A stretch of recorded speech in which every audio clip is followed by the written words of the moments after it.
Juan Jiménez, vengo en calidad de presidente del Consejo Asesor de Alastria, que sabéis que es la plataforma de blockchain en España más numerosa y que ha alcanzado mayor relieve, fundada en 2017 por una comunidad privada de compañías, tanto grandes corporaciones como pymes.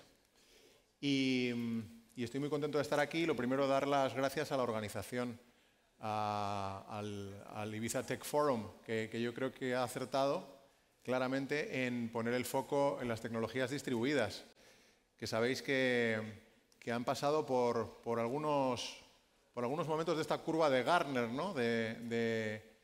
Oye, primero mucho hype, luego un poco de desencantamiento. Y probablemente ahora estamos viendo un momento muy relevante, no solo por los precios de las criptos, que es un caso de uso probablemente el más conocido por la gente, sino también por el momentum regulatorio, ¿no? Ahora mismo sí tenemos una regulación que trae claridad y certidumbre a esta industria, y estamos viendo cómo en Estados Unidos la administración Trump está dando un respaldo muy potente a los activos digitales, ¿vale? Tanto en el mundo de la tokenización monetaria, el nuevo dinero, como la tokenización financiera, los instrumentos financieros nuevos que se pueden ya configurar con toda la validez jurídica, como también el mundo de los real world assets. Y Eric, precisamente de Rental, antes ha dado una ponencia muy interesante sobre todo lo que se puede hacer ya ahí, ya es una realidad, ¿no? Pero venimos a agitar un poco, como siempre, y a contaros un proyecto muy relevante para España y del que estamos muy orgullosos en Alastria. Hemos sido capaces de convencer a la administración pública pues, de que es necesario tener una red, una infraestructura público-privada, tanto que hablamos de colaboración público-privada, pues tener una infraestructura de servicios de blockchain en España, lo que llamamos ISBE, ¿vale? Y eso es un poco lo que vamos a comentar y a tratar aquí con vosotros, de la mano de estos tres ponentes que tengo. Primero, pues Miguel Ángel Domínguez, que es el presidente de Alastria, él también hace otras cosas, pero probablemente es el alma mater de este proyecto, la persona que más ha puesto de su parte en que ocurra y en esta labor de resiliencia necesaria cuando verdaderamente apuestas por las tecnologías distribuidas, concretamente el blockchain, ¿no? También José Luis Núñez, que es el Global Head de Blockchain de Telefónica, en la parte de Telefónica Tech, y representa un poco el ámbito de las grandes corporaciones, que también tienen una agenda importante en blockchain y también mucho que decir en este proyecto. Y por último, Carlos Navarro, último pero menos importante, que representa la industria de los servicios de consultoría. Él es el responsable de Digital Assets de Deloitte y también está muy vinculado con Alastria en lo que tiene que ver con la tokenización de activos y nos ayuda en diversos comités y en diversas comisiones que tenemos, ¿no? Entonces, bueno, un poco habiéndolo centrado ya a lo que va a ser el panel, yo querría comenzar con Miguel Ángel, para que nos cuente un poco cómo surge este proyecto y cómo enlaza con la estrategia del Estado en lo que tiene que ver con su impulso por las tecnologías. Por favor, Miguel Ángel. Y tú me lo preguntas, que estabas allí. Bueno, pues empezamos, JJ y yo empezamos hace 3 años y medio a dirigir el Alastria 3.0. El primer Alastria lo presidió Banco Santander, el segundo Alastria lo presidió Bolsas y Mercados y nosotros empezamos el tercero, que era el que tenía que convencer al gobierno de que había que apostar por este tipo de tecnologías.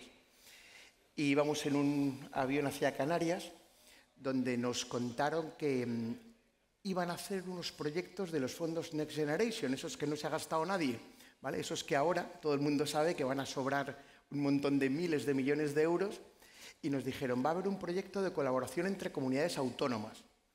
Y dijimos, jolín, ¿por qué no intentamos convencer a la Comunidad de Madrid, con la que ya teníamos un convenio de colaboración, para que lidere la creación de una infraestructura de servicios blockchain españoles?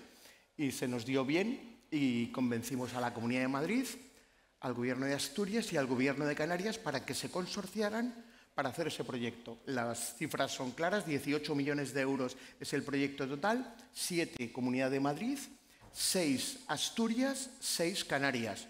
Los 7 de la Comunidad de Madrid es el proyecto que empezamos ya en este momento. Después confiemos que llegue los 6 de Asturias y después nos gustaría que las 17 comunidades autónomas fueran aportando recursos para que tanto las grandes empresas del país como una startup recién nacida tenga una infraestructura en la cual pueda trabajar sus ideas, sus proyectos, teniendo al sector público y al sector privado en la misma blockchain. Tenemos que correr mucho con este proyecto.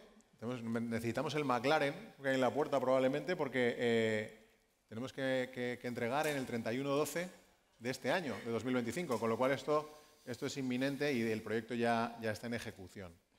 Muy bien, Miguel Ángel. José Luis, desde un punto de vista más de la industria, y el ámbito de las telcos es relevante porque operáis redes y al final esta red habrá que operarla, pero mientras eso se determina, me gustaría que nos contaras un poco los beneficios que esta infraestructura puede aportar a las empresas españolas y concretamente a lo mejor al mundo del IBEX 35. Bueno, pues lo primero agradecer estar en un panel donde hablemos de ISBE y como Telefónica podamos poner ahí nuestro granito de arena para que en ese 31/12 tengamos una infraestructura de servicios de blockchain de España, a pesar que ponga ahí Madrid Ecosystem, porque la ambición es eso, que tengamos todas las empresas españolas y aquellas con las que hagamos negocios una infraestructura fiable, resiliente, con garantías de continuidad, que es lo que hace N años, 7, 8, nos impulsó a asociarnos como Alastria. No solo corporates, sino también un tejido de pymes, es decir, de los 400 socios, si tú lo sabes mejor, al final corporates somos 20, 30. El resto son pymes, que al final es un reflejo del tejido o de la economía española, ¿vale? Entonces, cuando montamos Alastria, las premisas eran claras. Parece que creíamos todos en esto del blockchain para hacer negocios, para cambiar y ayudar en ese camino a la digitalización como una herramienta más, igual que la nube o igual que otro tipo de tecnologías como Big Data o IoT. Y bueno, en esa época existían o las redes públicas o, digamos, las redes, llamémosle, privadas o consorciadas. Pero normalmente esas redes privadas eran de un único propósito, digamos verticales. El famoso Hyperledger Fabric, impulsado muchos proyectos de IBM con los consorcios para TradeLens, el comercio, y siempre verticales. Pero no había una red que no fueran las públicas, digamos de propósito general, para hacer casos de uso de cualquier sector. Entonces, como corporate, tú te lo preguntas, es decir, si yo como Telefónica quiero generar proyectos de eficiencia operativa, quiero jugar a implementar de manera diferente con estas tecnologías y generar eficiencias en mi cadena de suministro, por ejemplo, que era el caso que teníamos en marcha, no tengo nada intermedio, o me voy a una red pública y estoy a expensas de que lleguen los CryptoKitties y me deniegue el servicio a la red y no pueda operar o me cueste muchísimo operar, con lo cual mi caso de negocio no sale, o me voy a una privada, exclusivamente privada, que me encuentro con la dicotomía filosófica de si eso es o no es una blockchain. Si es realmente descentralizada, una red privada donde los operadores somos un entorno muy controlado y muy único. Entonces ahí, eso es lo que justifica a Alastria en su momento. Vamos a crear esa infraestructura que no me permite, o sea, que me da la estabilidad que no me dan las públicas y que me permite generar esa confianza que no me lo dan tanto las privadas. En estos 7 años, como Alastria, hemos aprendido un montón de qué cosas funcionan, de qué cosas no, cómo se motiva, cómo se estimula, cómo se promueve ese tipo de ecosistemas, y la forma de encontrar continuidad es precisamente esa colaboración pública-privada real. ¿Por qué digo real? En Alastria, los socios hemos montado redes en estos años, pero la continuidad de esas redes, sin una apuesta decidida de la administración pública, no permite crear casos de uso, por ejemplo, como el de identidad, que estamos ahora todos un poco alineándonos con la nueva identidad europea. Bueno, pues si no está la administración en esos casos de uso, en un ecosistema de infraestructura que da soporte a eso, no tiene sentido el empujarlo.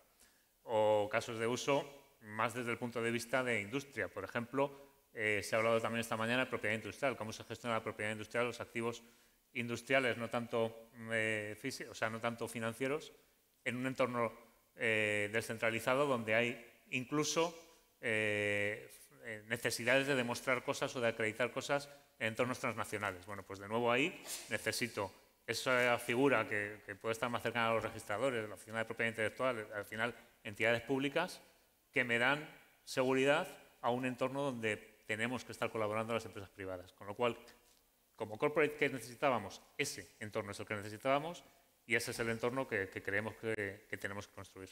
Muy bien. Yo os invito a que lo veáis en la web, en alastria.io, dado que algunos estáis con ordenadores y demás, los casos de uso que ya existen en las redes de Alastria, ¿no? Alastria tiene dos redes basadas en dos tecnologías distintas y permiten desplegar casos de uso. Pero bueno, son casos de uso no muy regulados, en el sentido de que, bueno, las redes no son todo lo robustas o todo lo no sé, respaldadas con acuerdos de nivel de servicio y demás. Y precisamente con ISBE lo que queremos es construir una que sí que efectivamente tenga ese respaldo jurídico y tenga esa capacidad de firmar contratos con los que allí despliegan. Y de hecho, la pregunta para Carlos va en esa línea, ¿no? Los retos regulatorios y de compliance que tiene esta red probablemente tiene que ver con acuerdos de nivel de servicio, pero Total. Por favor, cuéntanoslo tú. Gracias, JJ. Lo primero decir que esto es la tipología de proyecto y de iniciativa transformadora y que cambia totalmente lo que estábamos teniendo hasta ahora, ¿no? Y para mí, de verdad, es un proyecto de país, es un proyecto bandera, donde vamos a ganar todos, en el sentido de, luego hablaremos de eficiencias, casos de uso y demás, pero realmente es lo que hacía falta.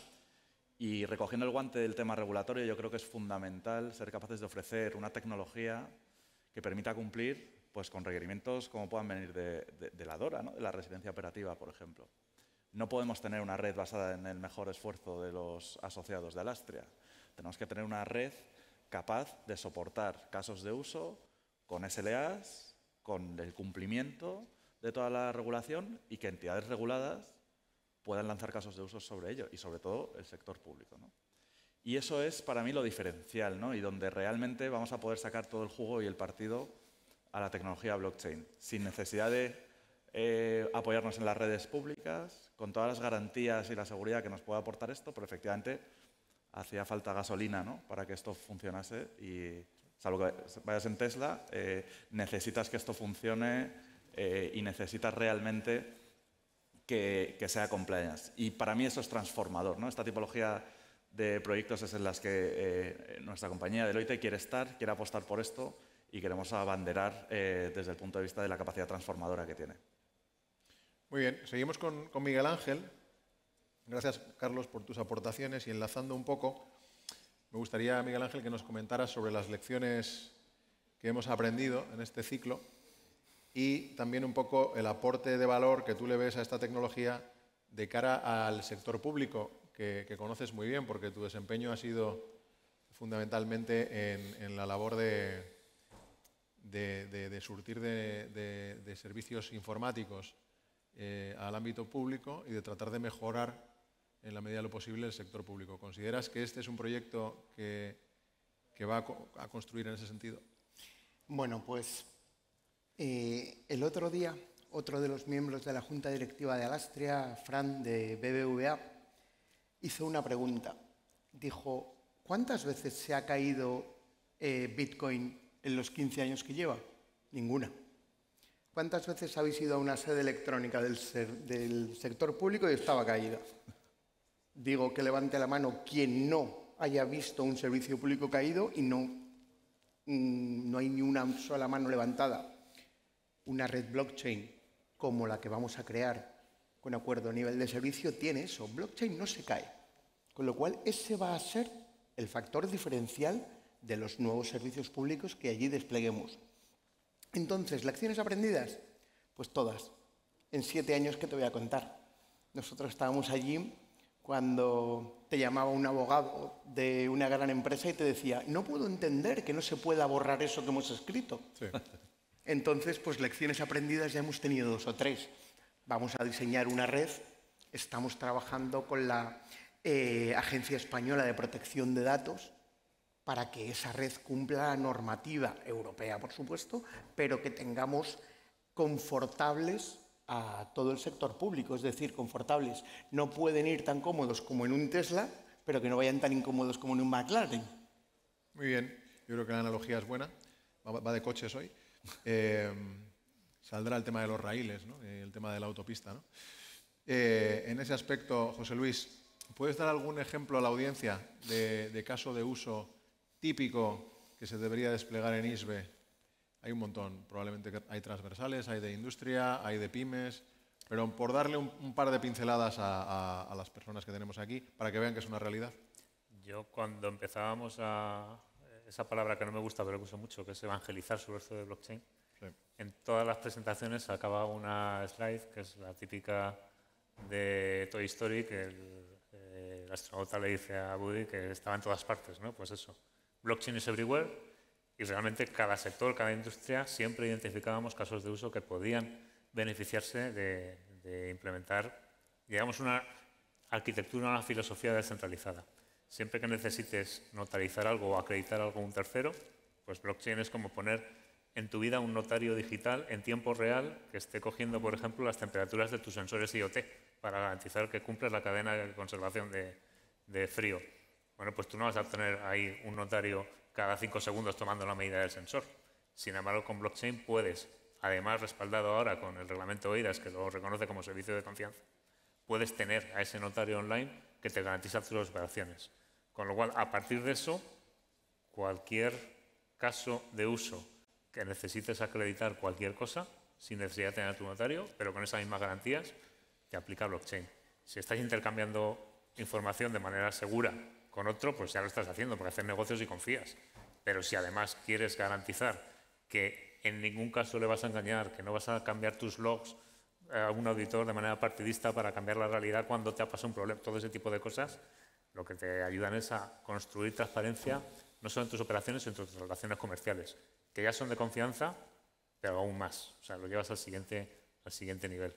Entonces, lo que hablábamos, temas de propiedad intelectual, temas de cadena de suministro, de estar intercambiando muchas cosas, temas de garantías, temas de certificar, yo qué sé, las evidencias de un siniestro en los seguros, las evidencias de tú mismo cómo estás recibiendo un paquete en tu casa, la foto, pues tengo al notario de, oye, lo he recibido roto, el onboard, todo ese tipo de cosas, blockchain se va a convertir en una commodity más en el que las diferentes soluciones, la tramitación electrónica de las sedes que estaba diciendo Miguel Ángel, siempre se va a poder añadir esa capa extra de confianza que decíamos entonces y que tiene todo el sentido del mundo, ¿no? Como parte propia de la red. Muy bien. Carlos, tú asesoras a muchas entidades financieras y probablemente uno de los casos de uso más relevantes viene por ahí, ¿no? El ámbito de nuevos modelos de negocio, servicios financieros, el mundo más de tokenización monetaria y financiera. ¿Cómo ves ese ámbito? Si ves que es el motor principal. Ahora también que tenemos MiCA y MiCA 1.0, probablemente habrá alguna MiCA 2.0 cuando ya seamos capaces de digerir la 1, y también el régimen piloto para la tokenización de activos financieros, en donde probablemente también veremos nuevas versiones de ese régimen piloto. ¿Cómo valoras esta oportunidad? Fíjate, yo creo que todo lo que estamos viendo lo primero, ¿no? Yo creo que el sector financiero suele ser muy pionero en general en adopción de nuevas tecnologías, con todas las reservas y todas las cautelas que hay que tener en cuenta por el hecho de ser entes regulados, pero es el que va abriendo, yo creo, como punta de lanza la adopción y la utilización de la tecnología blockchain, ¿no? Y efectivamente estamos viendo también muchísima fintech orientada, de hecho algunas estaban hablando durante el foro, ¿no? Orientada a solucionar algunos de los retos que tiene el sector financiero apoyándose en esta tecnología. Y algunas de ellas, como mencionabas, temas del régimen piloto. El régimen piloto, para los que no lo conozcáis, es una regulación de ámbito europeo que lo que permite es precisamente establecer mercados primarios y secundarios de activos financieros, apoyándose en tecnología blockchain. ¿Vale? ¿Qué ocurre? Que ahora mismo cualquier player que quiera lanzar un mercado de acciones, bonos tokenizados, tiene que buscar una infraestructura tecnológica basada en blockchain en la que apoyarse. Y lo que estamos viendo es una fragmentación y una diferencia de toma de criterios o de tecnologías que no creo que sea bueno para nadie. Y lo que se echa en falta es probablemente una red como pueda ser ISBE. Es decir, alejada de las estafas piramidales, ¿vale? O sea, estamos hablando, esto no es cripto por cripto y a ver dónde me estoy metiendo, ¿no? Estamos en un entorno corporate, serio, operativamente seguro, donde los que están participando en la red son gente de la que me fío, fundamental, ¿no? Si quiero lanzar un caso de uso en el sector financiero. Segundo, pensemos también qué casos de uso puede haber cuando estamos hablando de las stablecoins, las TBCs, el euro digital, todas estas cosas. De nuevo, ¿en qué tecnología nos vamos a apoyar en todo esto? ¿No? Hablo no del euro digital minorista, pero del mayorista. Del wholesale. La versión wholesale, ¿no? Donde las entidades financieras intercambian. Necesitamos una pata de efectivo que esté para esos mercados en tecnología blockchain. Necesitamos la pata de efectivo. ¿Dónde va a estar eso? ¿Dónde tiene sentido que esté? Pues para mí en una red como ISBE, ¿no? Yo creo que eso es fundamental.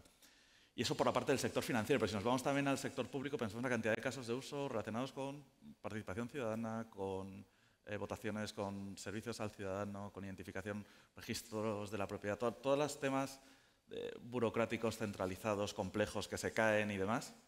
Ostras, es que es de libro, ¿no? Yo hace años cuando empezabas con esto no era blockchain, tal, es una tecnología maravillosa, buscando, ¿no?, una solución en busca de un problema, tal, esto. Y yo creo que lo que faltaba era eso, una adopción institucional y una infraestructura donde poder lanzar este tipo de casos de uso. Y yo creo que esto es totalmente game changing ahora mismo.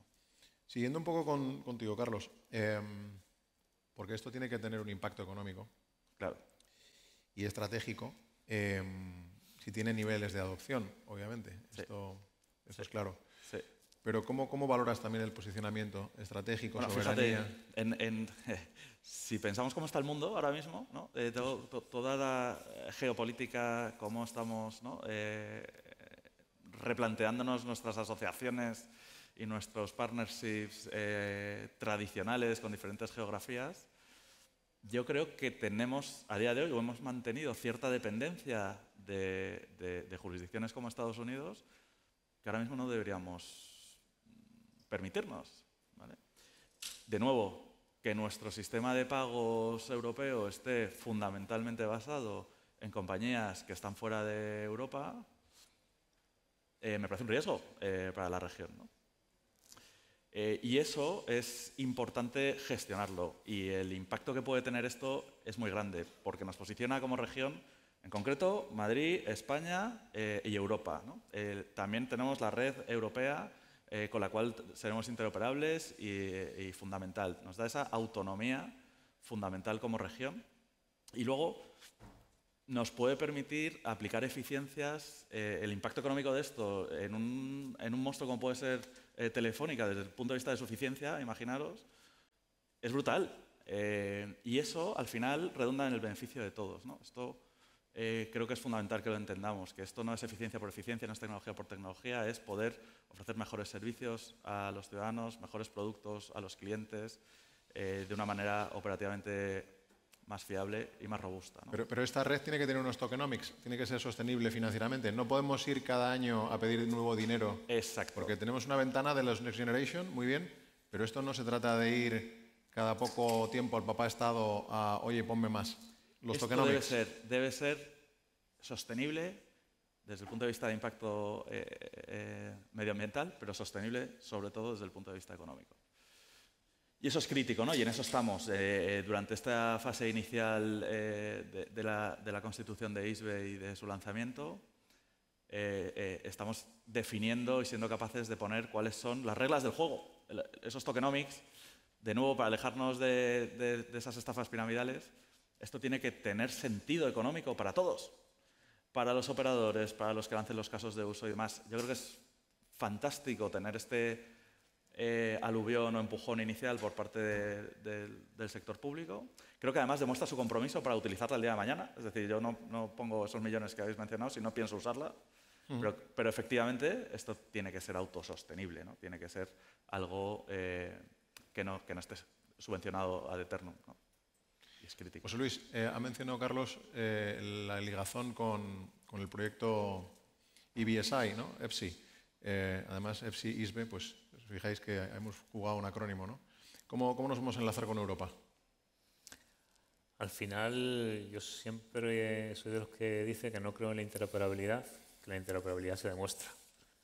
Y con eso hay que decir, al final, lo que es interoperable es el caso de uso que empieza a utilizar diferentes redes y diferente información que está gestionada en diferentes ecosistemas. Con lo cual, eso que en el mundo público son los bridges, te permiten llevarte un token a otro o hacer ese tipo de cosas, pues depende de si necesitas llevarte qué tipo de cosas del entorno que sería europeo al entorno que sería ISBE o nacional. Y ahí las reglas yo creo que están meridianamente claras en cuanto a para qué sirve cada una de las redes o de los ecosistemas. Es decir, EPSI, que es la infraestructura europea, está pensada para casos de uso transnacionales con buena presencia del sector público. Dejémoslo ahí, en buena presencia, porque eso es discutible, ¿vale? La realidad es que los nodos de EPSI están operados por instituciones públicas, por los gobiernos de cada estado, y la capacidad de hacer negocios o casos de uso privados, enteramente privados, en EPSI, a día de hoy es cero. Entonces, como entidad privada, ¿dónde hacemos negocios? En un ecosistema que nos lo permita. Entonces, no quiero decir que ISBE tengamos la capacidad de ser el Tesla o el McLaren y pasar por la derecha a, no quiero decir marcas, que pueda ser EPSI, pero la realidad acabará siendo algo así. Podremos hacer esos casos de uso que justifiquen los casos de negocio para que sea sostenible, para que todos ganemos operando en esa red, y tendremos que usar EPSI para aquellos casos regulados, por ejemplo, identidad, que estén anclados o que tengan información o datos en EPSI, pero siempre como piezas del mismo bloque que empecemos a juntar, ¿no? Muy bien. Terminamos con Miguel Ángel. Él sabe que yo soy un liberal y en lo económico. Cuidado. Y me interesa mucho entender dónde van los impuestos, ¿no? Entonces, bueno, este tema que estamos construyendo no puede ser una rotonda digital, ¿vale? Y no puede estar vacío. Tiene que estar lleno de casos de uso. Y como hay muchos emprendedores o gente que tiene pymes en la sala, yo quiero que les cuentes, Miguel Ángel, lo que hay que hacer.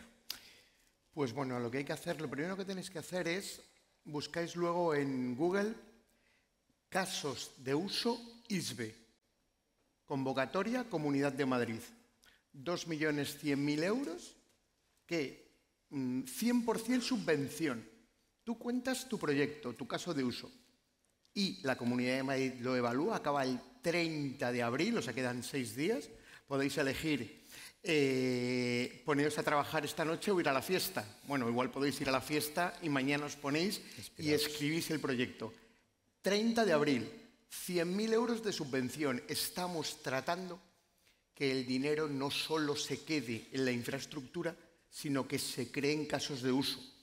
Hace un rato hablaba con PJ. PJ no ha podido venir, ha tenido un problema y no ha podido venir. Y me decía que están alucinando de la cantidad de casos de uso que están recibiendo, porque esta tecnología, ya lo sabéis, que los que somos fans de la tecnología creemos mucho, pero el mundo ahora, como todo el mundo habla de ella, está pensando que ya blockchain ya se acabó, ya no está aquí. Bueno, pues me decía, llevamos más de 40 proyectos recibidos, que su miedo era a ver si ninguna pyme, una cosa muy importante, 40 casos de uso de pymes. A las grandes las hemos quitado, ¿vale? Para que ellos no compitan en torneos de una startup contra una grande. Entonces, solo pueden presentar proyecto las pymes. Si tenéis un proyecto, escribís eso en Google, caso de uso ISBE, Comunidad de Madrid, y podéis presentaros hasta el 30 de abril. Entonces, vamos a intentar que el dinero llegue para fomentar el ecosistema, y ahí tenemos que dar las gracias a la Comunidad de Madrid. Tenemos un buen amigo común, el director general de Estrategia Digital de la Comunidad de Madrid, Ignacio Azorín, que es el verdadero alma mater de todo esto. El tío ha creído en el proyecto y cuando todo el mundo decía gástatelo en IA, ha dicho no, seguimos porque hay que crear una infraestructura nacional. Entonces, no dejéis de mirar lo que va a pasar en Alastria, porque este proyecto Alastria es quien lo dinamiza y quien lo impulsa, porque van a ir viniendo más convocatorias. Ahora, cuando cerremos con Asturias, pues volverá a haber otra convocatoria y demás. Presentaros, que va a haber oportunidades de que se financien proyectos. Bueno, yo creo que con esto vamos concluyendo el panel. Esperamos venir el próximo año, si le parece bien a la organización, a contar ya a la red como un proyecto ya entregado y funcionando en producción, y contaros un poco la realidad que estamos viendo, los casos de uso reales. Es importante que entendáis que ya en Alastria funcionan unos 80 casos de uso, los tenéis en la web, y esperamos pues, que esto sea un imán para la innovación, una palanca de posicionamiento de España como una industria tecnológica, también de soberanía en la región para poder tener nuestras propias infraestructuras, y también una palanca de generación de empleo y de crecimiento, que es lo que buscamos en última instancia. Nada más, dar un aplauso a estos señores y muchísimas gracias por vuestra atención. Gracias.